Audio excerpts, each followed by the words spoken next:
सोमवार के दिन भगवान शंकर को अगर जल चढ़ाया जाता है तो हमारे घर में शीतलता का अनुभव होता है। चंपा भी भगवान शंकर को चढ़ती है, पूरे साल नहीं चढ़ती, केवल भादों के महीने में चढ़ती। जो व्यक्ति बहुत ज्यादा गरीब हो, बहुत कंगाल हो, लक्ष्मी नहीं आ रही हो, बहुत तकलीफ में हो, कर्जा बहुत ज्यादा हो, उसको कुछ नहीं करना। सोमवार की सोमवार शाम के समय बेलपत्री के पेड़ के नीचे थोड़ी सी शक्कर या गुड़ डालकर एक दिया रखकर घी की बत्ती लगाकर जलाकर जाओ, अपने आप कर्जा चूकना चालू हो जाए। श्रावण के महीने में केवल शंकर जी की आराधना होती है, और भादों के महीने में शंकर भगवान, पार्वती मैया, गणेश जी, सदानंद कार्तिकेय जी, अशोक सुंदरी, भगवान शंकर की पांचों बेटियां जया, विषहरा, श्यामली बारी, दौतली, देव, ये सब प्रसंग रोज शंकर के मंदिर में प्रतिदिन जाने वाले को। और एक और चीज अपने स्मरण में रहे, अगर शिव के मंदिर नहीं जा सकते तो अपने घर में जो शिवलिंग है उस पर जल चढ़ाओ। और यदि आप अपने शंकर के घर में शिवलिंग पर भी जल नहीं चढ़ा पा रहे हो तो किसी बेलपत्री का वृक्ष हो, उस वृक्ष के नीचे भी जल चढ़ाओ। और कभी मौका मिल जाए, कभी भगवान शंकर की बड़ी करुणा हो जाए, भगवान शंकर की बड़ी उदारता हो जाए, भगवान शंकर की बड़ी कृपा हो जाए, बड़ी कृपा हो जाए, भगवान शंकर जिस दिन तुम्हारे ऊपर बहुत बड़ी कृपा कर दे, किसी सोमवार को 3 नियम बना लो। जिस दिन मेरा भोले बाबा तुम पर कृपा कर दे, उस दिन सोमवार का एक नियम बना कि महीने का एक सोमवार मुझे ऐसा करना है, 3 नियम धारण करना है महीने के सोमवार को। पहला, सुबेरे जाकर शंकर भगवान को 1 लोटा जल चढ़ाना है। दूसरा, दोपहर के समय पर जाकर मुझे बेलपत्री के वृक्ष के नीचे एक चावल का दाना रखकर बेलपत्री की 7, 11, 21, 108, 51 जितनी परिक्रमा आप लगा सकते हो वो लगाना है। और तीसरा, बेलपत्री के वृक्ष के नीचे और शंकर के मंदिर के दरवाजे पर मुझे एक घी का दीपक लगाना है। बस ये 3 नियम जिसने महीने में एक बार ले लिया, समझ लो उसको पीछे हटने की जरूरत ही नहीं, वो आगे ही बढ़े। महीने के किसी एक सोमवार का ऐसा नियम बना लो कि मुझे 3 नियम धारण करना है महीने के किसी भी एक सोमवार को। हम ये नहीं कहेंगे कि तुम सोमवार 5 पढ़ रहे हैं तो 5 को करो, 4 पढ़ रहे हैं तो 4 को करो, 3 पढ़ रहे हैं तो 3 को करो। तुम तो महीने का एक सोमवार का नियम बना। और मेरी जीजियों से, मेरी बेटियों से जो विदेश में रह रही हैं, जो कहीं बाहर रह रही हैं, कहीं बड़े शहर में रह रही हैं, जो रोज मंदिर नहीं जा सकते, हर किसी महीने के एक सोमवार को भी ये नियम निर्धारण थे, तो उनसे कहेंगे कि 3 महीने में एक सोमवार का नियम बना लो। 3 महीने में नहीं बना सकते तो 6 महीने में एक सोमवार का नियम बना लो। और 6 महीने में नहीं बना सकते तो 1 साल में एक सोमवार का ऐसा नियम बना लो कि मैं साल का एक सोमवार ऐसा रहूंगी कि सुबह सोमवार के दिन मंदिर में जाकर जल चढ़ाऊंगी, दोपहर में जाकर बाबा को एक अक्षत का दाना रखकर, अक्षत का मतलब है कि बाबा मेरी दिनों दिन उन्नति करना। बेलपत्री के वृक्ष के नीचे जो अक्षत रखा जाता है वो उन्नति के लिए रखा जाता है। शंकर के शिवलिंग पर जो अक्षत रखा जाता है वो रोग मुक्ति के लिए रखा जाता है। अशोक सुंदरी पर जो अक्षत रखा जाता है वो संतान प्राप्ति के लिए रखा जाता है। सदानंद कार्तिकेय की ओर जो अक्षत रखा जाता है वो हमारे बच्चों की सुख समृद्धि के लिए रखा जाता है। विनायक की ओर, गणेश जी की ओर जो अक्षत रखा जाता है वो हमारे घर में कोई मंगल कार्य आ जाए उसके लिए रखा जाता है। और जो पीठिका होती है जिसपे शिवलिंग रखा होता है, पार्वती जी का हस्तकमल, उस पर अक्षत रखा जाता है तो नारी के अखंड सौभाग्य के लिए रखा जाता है। अक्षत रखने का भी तरीका है। एक चावल का दाना कहाँ रखा जाता है, क्यों रखा जाता है, कैसे रखा। अब कई लोग कहते हैं गुरुजी ये शिव महापुराण में आप ये नियम बताते हो, तरीका बताते हो। हम तो उनसे कहेंगे डॉक्टर के पास जाओगे तो डॉक्टर भी गोली लिखकर ये नहीं कह देगा कि ये सारी गोली एक साथ खा जा। डॉक्टर भी कहेगा ये गोली सुबह खाना है, ये गोली शाम को खाना है, ये गोली दोपहर में खाना, ये गोली भूखे रहकर खाना। बोला सही है कि गलत है? ये रात्रि को खाना खाने के बाद खा लेना, ये खाना खाने के पहले, ये नाश्ते के पहले। और सुनो, ये दवाई, ये वाली पीछे वाली जो दवाई लो ना, इसको दूध से लेना, ये वाली जो दवाई लो ना, इसको पानी से लेना। और सुनो, ये डब्बी है, इसको पानी में मिलाकर फिर पीना। दवाई लेने का भी तरीका है, उसी तरह शिव महापुराण में एक एक अक्षत का भी तरीका है और एक एक बेलपत्री का भी तरीका है। अब मान लो कई लोग कहते हैं गुरुजी आप ये तरीका बताते हो शिव पुराण के माध्यम से कई लोगों के मन में संशय जागता है। तो अगर हम एक साथ चावल चढ़ा दे तो उसका क्या तरीका है? तो हमारा निवेदन है डॉक्टर जो दवाई ले एक ही बार में निपटा जाए, एक ही बार में खा ले। दवाई एक बार में पूरी खा गए असर नहीं करेगी, इसमें डॉक्टर का कोई दोष नहीं है। उसने तो बताया था ऐसे लेना ऐसे लेना, और तुमने मैं डॉक्टर साहब ने पूछा दवाई पूरी ली, शाम की दवाई भूल गई थी, सवेरे की दवाई भूल गई थी, ये दवाई भूल गई थी। डॉक्टर कहेगा हमने तो नियम बताया था, तब तुमने नहीं खाई तो असर कहां से करेगी?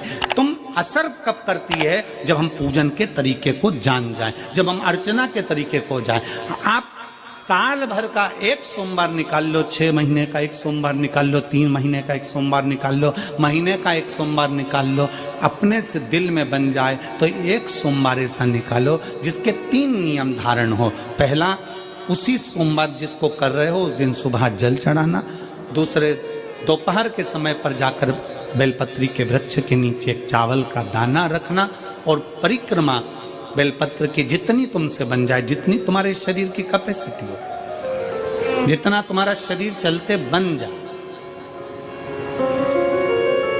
हम तो ये भी नहीं कहते कि तुम भूखे रहकर भगवान का भजन करो, हम कभी नहीं कहते। हम तो यहां तक कहते हैं, हमारे पुष्टि मार्ग में यहां तक कहा गया कि वल्लभ कुल की एकादशी करो, भले बकरी जैसे चरो पर एकादशी करो। हम तो यहां तक कहते हैं कि बहुत समय से कल मेरी एकादशी है, एकादशी है, एकादशी है, एकादशी है, पूरे घर को हिलाकर रख दिया, एकादशी है, एकादशी, एकादशी है। बहू टेंशन में, बेटा डिप्रेशन में, पति पपीता ला ला के, सेव फल ला ला के, मूंगफली का दाना ला ला के, काजू कतली ला ला के, सेव फल ला ला के, और सारा सामान साबूदाना और खिचड़ी और ना चिप्स ना जाने क्या क्या ला ला के, बेचारा पति एकादशी आती है वो नौमी से चिंता में पड़ जाता है।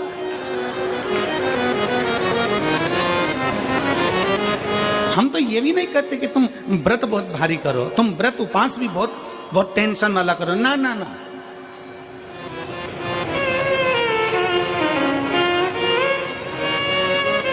अपने को व्रत उपास भी इतना बहुत भूखे रह रहे हो, बहुत प्यासे रह रहे हो, और मालूम पड़े कि भगवान हमें मिलेगा, भगवान हमें मिलेगा। भगवान कहता है कि देख भाई, मैं भी भूखा नहीं रहता, तू भी भूखा मत रहे, मैं भी चकाचक रहता हूँ, तू भी चकाचक रहे, मैं भी अपने। और भगवान शंकर तो ये भी कहते हैं कि अपना परिवार भी मत छोड़ो। मेरे पास में पार्वती भी, एक ही देवता है जो विद फैमिली मंदिर में बैठता है। शंकर जी हैं तो पार्वती जी है, तो गणेश जी हैं, तो कार्तिकेय जी हैं, तो नंदी है, सब मंदिर के अंदर चाहिए। शंकर भगवान अपने पूरे परिवार के साथ। शंकर जी तो ये कहते हैं अकेले तुम क्यों रहते हो? शिव जी की एक बात अपने ध्यान में रखना, कितनी सुंदर बात है शंकर भगवान की, बहुत ध्यान में रखिएगा। आप जौहरी नहीं हो, हीरे को नहीं परख सकते। हम भी जौहरी नहीं है, हम हीरा को नहीं समझ सकते।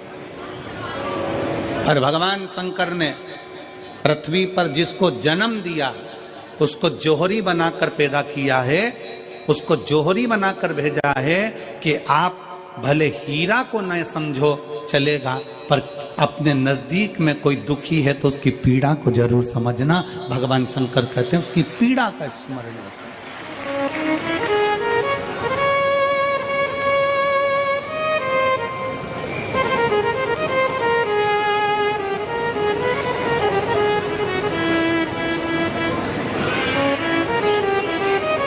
हीरा को समझो ना समझो, पर पीड़ा को जरूर समझिए। किसी के दर्द को जरूर समझिए, किसी के दुख को जरूर समझिए, किसी की तकलीफों को जरूर समझिए। पशुपतिनाथ का व्रत करते हो आप, 16 सोमवार का व्रत करते हो आप, संकट सोमवार का व्रत करते हो आप, शिवरात्रि का व्रत करते हो, सोमवार की अष्टमी का व्रत करते हो। उन व्रतों में सारे व्रत करो, मना नहीं है, पर उस व्रत में अपना पूर्ण समर्पण परमात्मा के प्रति रखो।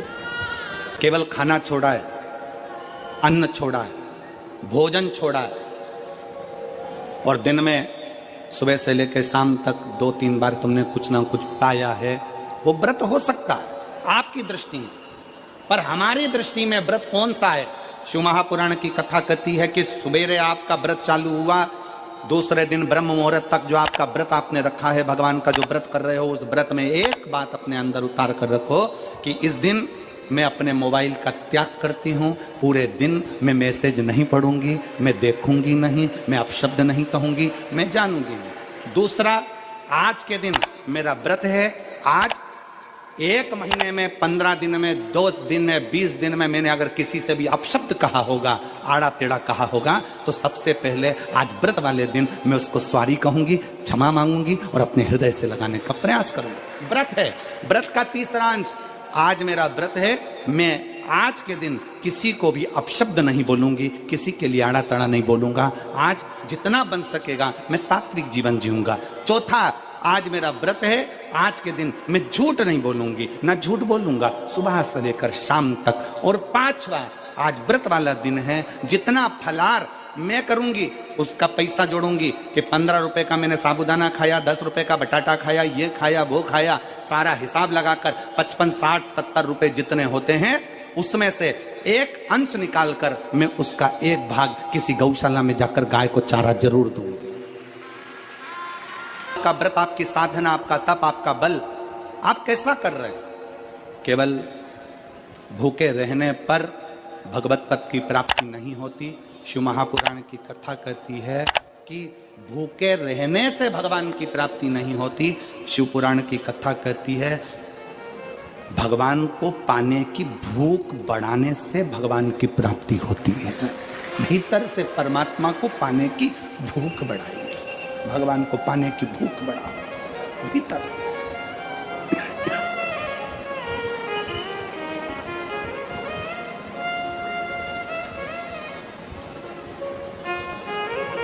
व्रत करो मना नहीं, तप करो मना नहीं, साधना करो मना नहीं, पर उस तप साधना में, व्रत में परमात्मा को पाने की ललकता हो आपके भीतर, भगवान को पाने की ललकता हो आपके भीतर, भगवत पद को पाने की ललकता हो आपके भीतर, तो भगवान।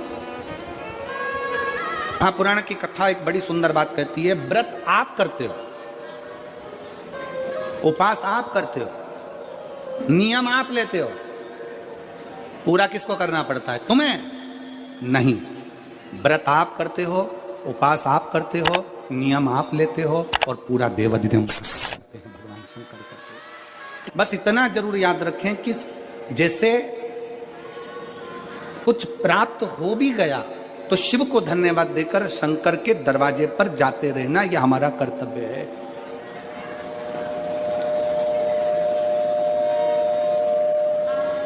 एक बहन जी ने पत्र लिखा था कल। उस पत्र में बहन जी ने लिखा कि शिव महापुराण तप का मतलब क्या होता? चलिए उपास का मतलब बताओ। खाना छोड़ देना व्रत नहीं है, दूसरे का धन छुड़ाकर खाना छोड़ देना व्रत है। शिक्षा दे देना, किसी को चिकित्सा की जरूरत है उसकी चिकित्सा में थोड़ा सा धन लगा देना, कोई रोते हुए के आंख के आंसुओं को पोंछ देना, किसी के दुख में खड़े होकर उसको खुशियां प्रदान कर देना, ये दुनिया का सबसे बड़ा व्रत है, सबसे बड़ी साधना, सबसे बड़ा तप। मन साफ है तो सारी गलतियां माफ है, और अगर मन ही साफ नहीं है तो गलती कौन माफ करेगा भाई? हम भी तो अपनी जिंदगी में एक नियम बना सकते हैं कि मैं श्री शिवाय नमस्तुभ्यम का जाप करूंगी। मेरी कॉलोनी में कोई शंकर जी का मंदिर है, हम 5-10 महिलाएं प्रत्येक सोमवार को 10 मिनट बैठेंगी, शाम के समय प्रदोष काल में 6 बजे 6:30 बजे बैठेंगे, 6:45 बजे 15 मिनट बाद उठ जाएंगे, श्री शिवाय नमस्तुभ्यम का जाप करेंगे, शंकर जी को भोग लगाएंगे। अगर एक हफ्ते में 5 सोमवार पड़ते हैं तो 5 महिलाएं अपना नियम बना ले कि आज का प्रसाद थोड़ा सा, कुछ भी शक्कर, खड़ी शक्कर, कुछ भी मैं लेके आऊंगी, माँ भोग लगाएंगे, अपन 5 मिलकर श्री शिवाय नमस्तुभ्यम जपेंगे, प्रसाद बांट देंगे, अपने घर चले जाएंगे। ज्यादा ढोंग प्रपंच नहीं, दिखावा नहीं, कोई एक नियम। हमारे नजदीक में शंकर जी का मंदिर है, हफ्ते में एक बार नियम बनाएंगे, उस मंदिर में सफाई करेंगे। हफ्ते में एक बार नियम बनाएंगे, अपने नजदीक के शंकर के मंदिर को साफ करेंगे, क्लीन करेंगे। एक नियम अपने अंदर बनाओ शिव के प्रति।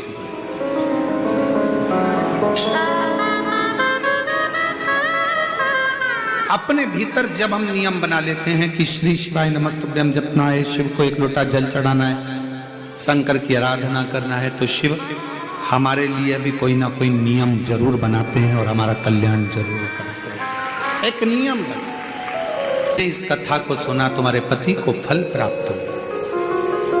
कलिकाल में संसार में जो शिव महापुराण की कथा को सुनता है, श्रवण करता है, करवाता है, बाँचता है, सुनता है, वो जितने जीव इस कथा को श्रवण करने आते हैं, केवल उनका ही नहीं, उनकी 71 पीढ़ी का कल्याण शिव पुराण की कथा कर। लंबी बाती का प्रमाण अलग होता है। लंबी बाती क्यों लगाई जाती है? भगवान के मंदिर में, दीप में, देवियों की पूजन में, लक्ष्मी की वृद्धि के लिए। कौन से देवता के यहाँ लंबी बत्ती लगती है और कौन से देवता के यहाँ गोल बत्ती लगती है, उसका भी प्रमाण बनना। किसी देवी की पूजन करो तो लंबी बत्ती आती है, कुल देवता की पूजन करो तो लंबी बत्ती आती है। किसी मंदिर में किसी देवता को लगाने जाओ तो गोल बत्ती लगती है, उसका भी प्रमाण है। लंबी बत्ती जहां लगाई है, अगर लक्ष्मी के सामने लगाई है तो लक्ष्मी की लंबाई बढ़ती है, लक्ष्मी की वृद्धि बढ़ती है। अगर कुल देवता के नाम की लगाई है तो वंश की वृद्धि होती है। इसलिए हमारे यहाँ अमावस्या पूनम को जो पाटे माटे भराते हैं उसमें गोल बत्ती नहीं लंबी लगाई जाती है, जिससे हमारा वंश बढ़े। नवरात्रि में देवी जी की जो बाती लगाई जाती है वो लंबी लगाई जाती है, गोल नहीं। क्यों? क्योंकि जिससे माँ हम पर कृपा बना कर रखे, हमारा वंश खूब बढ़े, हमारे यहाँ लक्ष्मी की वृद्धि हो। स्थिर बाती, गोल बाती लगाई जाती है ब्रह्मा के मंदिर में, इंद्र के मंदिर में, देवता के मंदिर में। तुलसी के सम्मुख में लंबी बाती नहीं लगती, तुलसी के सम्मुख में गोल बाती लगाई जाती है महाराज, जिससे स्थिरता का